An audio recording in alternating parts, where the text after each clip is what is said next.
Kamali presents Hey Baby on SiriusXM Stars 107. I'm thrilled to present Venus Williams. Obviously, we know her as a tennis champion and now a fashion designer.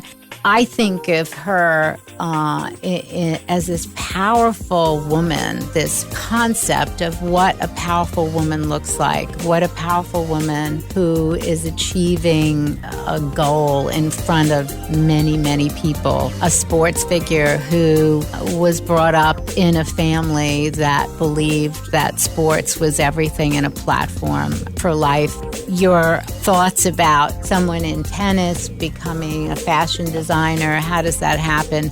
Well, there's something wonderful about authenticity, and who better to design clothes for an athlete than an athlete? Even if we are wannabe athletes, it's really great to get her take on it. So I'm excited for her, and I'm hoping that her career as a fashion designer just explodes and she changes the world of active sportswear. So you're going to get to hear this great interview with Venus Williams. Growing up, my influence were definitely my parents and my sisters. My parents, in a way, kind of brainwashed us. They told us we could do anything we wanted, that we would be number one, that we would win all these tournaments. They encouraged us to be confident and to believe in ourselves. And so those were just lessons that I took for granted in the beginning, but I always believed I would do what I'm doing because my parents said I could. Right. So they were really smart in that accord. And growing up, my older sisters, I always wanted to be like them, dress like them. They went to school, they went to college, so that was always my dream because I looked up to them so much. And even though Serena's my younger sister, she's been extremely motivating for me because of the things that she's done on the court, helps me to do the things that I've done on the court and off of the court as well. So my family has been extremely influential. Oh, that's incredible. I mean, I think that ability to see that anything is possible is the best thing you can give a child. I'm so grateful for my mother doing the same.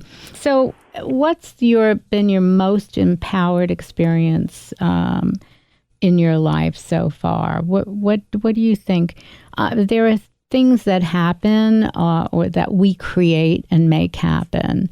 And what are you proudest of? What's been your to date most empowered moment? That's a difficult question because I believe that each win leads to the next win because you have to learn how to win in life.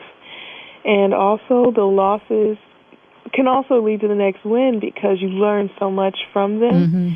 So I like to feel that each win and each loss contributes to the future success, even if the outcome isn't desired at that moment. I would probably say one of my biggest achievements was probably this year at the London Olympics. Just, I came back from illness, and it was a challenge to qualify. I had a very short time which to do so, and then, once that final ball was struck and, was able to win gold with my sister, I realized that these are the moments that I've worked so hard for. And I think as you get older, you start to realize, like, how important it is and how much it means. And for me, that moment was so special. And honestly, I'm still riding on those moments. I think I will be for the next few years. That was amazing for me. I think those are lifetime moments. Those you ride on for a lifetime, and ultimately the influence you then have on young girls. I mean, to me, that's what the Olympics are about. The impact on, talk about empowerment impact. That's extraordinary, and congratulations on that too. So I think that when women feel that their bodies are fit, they're more confident. I think that has a huge effect on self-esteem and confidence. And unfortunately, I think I would be very sure, because I've been interviewing so many women, lots of women, that food is an issue for every woman. That I'm going to say is a statement.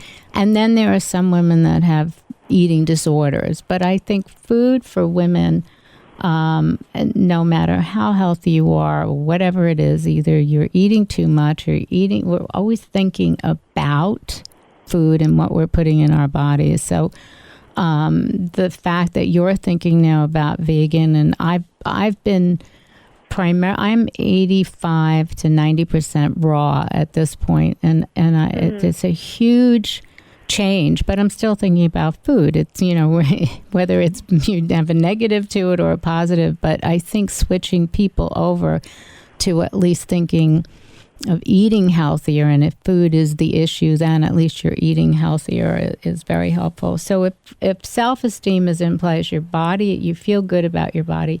Are there times when you don't feel good about your body and it throws you off your game? Do you think keeping your body in shape and feeling fit has an effect on your game? Absolutely. Body image is definitely a big issue for women, and especially when we're encouraged to be perfect, which is impossible to do and to be.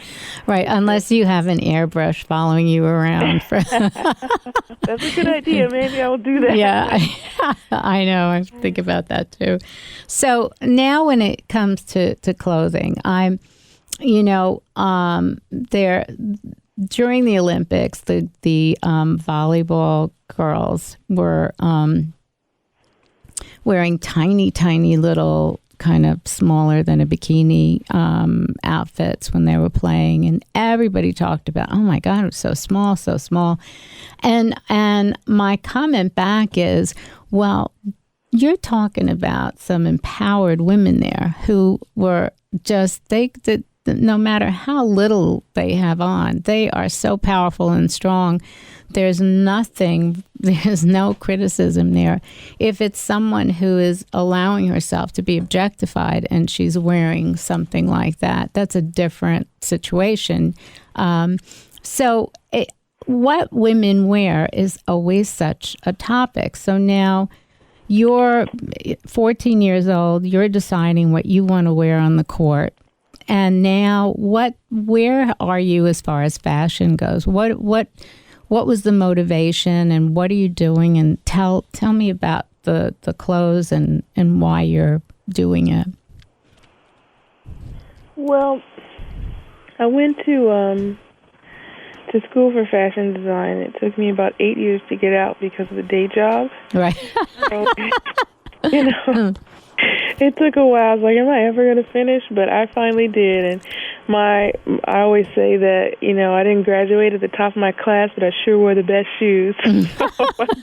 Right. And I graduated at the best shoes. So, that was very motivating for me. It was something I always wanted to do, and it's important for me to bring credibility to everything that I do. And I really wanted to be educated in fashion because I love it. So That was important to me. And I've always wanted to do sportswear from the beginning. I've always wanted to experiment with sportswear.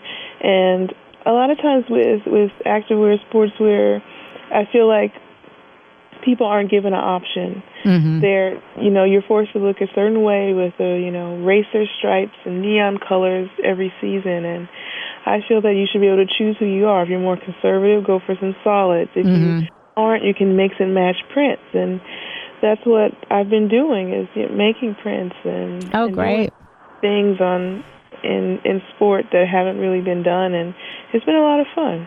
I love active sportswear. I absolutely am like the biggest fan of it. So I think active sportswear also is motivational, and if you have something great to wear when you work out, it makes you want to work out more, and if you look good in it. So you're along with me here trying to empower women. So I think that that's a good thing. And I thank you so much, because I think you are a great example, as is your family. But now that you're coming into the fashion world with this collection, I think you're bringing an intelligent, experienced point of view, which is really a great benefit for women. And thank you so much for adding Thank to you. my group here. I'm so thrilled that you were able to do this. And good you luck so to you, much. Venus. Really, I wish Thank you all you. the best. Thank you. The thing I love best about Venus's interview is the part about her self-image on the court and how we are all affected by the way we look. And who would have thought that she'd be thinking of that too? But she's a woman just like all of us, and it was fantastic to hear her take on it.